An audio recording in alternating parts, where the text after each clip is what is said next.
What happens when a promise gets broken? By tragedy. Well, we're about to dive into a pretty dramatic 18th century court case about a sailor's high-stakes gamble at sea. And it's a story that reveals a cold, hard truth about the law, and ended up establishing a rule that, believe it or not, could still affect a contract you sign today. So, let me ask you something. Imagine you're hired to paint a house for, say, $1,000, but a sudden illness forces you to stop after you've already painted 90% of it. You should still get paid for the 90% you finished, right? I mean, it seems totally obvious, but for centuries, the law would have given you a shocking answer. Absolutely not. And the story that explains why? Well, it all starts with a sailor named Cutter.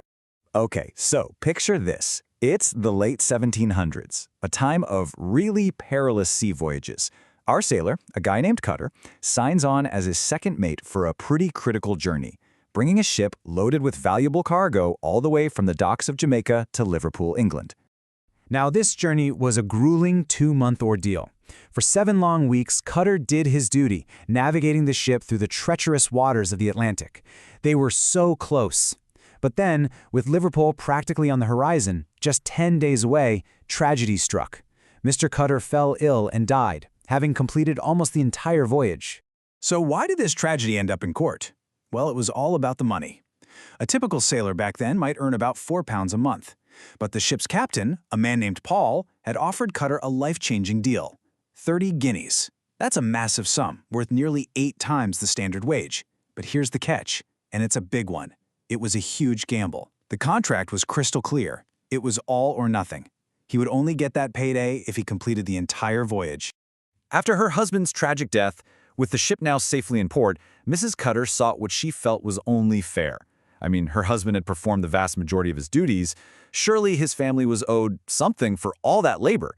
So she took the captain to court, demanding at least a portion of the promised wages. Her argument was really simple and powerful, and it appeals directly to our sense of justice, right? He did the work. He endured the hardship. Basic fairness, what lawyers sometimes call equity, demanded that his family be paid for the 7 weeks of dangerous service he provided. It was, quite simply, the right thing to do. This put the court in a really difficult position. On one hand, you have this powerful, very human appeal to fairness. On the other, you have the cold, precise words written down in the contract. It all boiled down to a single, tough question. What should a judge honor? The spirit of fairness or the letter of the law? So what happened? How did the court rule? The judges had to weigh Mrs. Cutter's plea for fairness against the strict, black-and-white terms of the contract. And their decision, well, it would set a powerful and pretty unforgiving precedent in law for years to come. The court's decision was brutal and unambiguous. Mrs. Cutter was to be paid nothing. 0. Not a single shilling for the 7 weeks of her husband's incredibly dangerous work. Now, to us, this just sounds incredibly harsh, but in the eyes of the law at the time, it was perfectly logical. The court's logic was based on this fundamental legal principle called the doctrine of entire performance. You can think of it as the ultimate all-or-nothing rule. It basically states that if you agree to do a single, complete job for a lump sum, you have to finish the entire job to get paid. Close just doesn't count. So the court's thinking broke down like this. First, the contract wasn't for a monthly salary, it was for one lump sum payment, those 30 guineas. Second, that payment was explicitly conditional on one single thing, arriving in Liverpool. And third, tragically, Mr. Cutter did not meet that condition.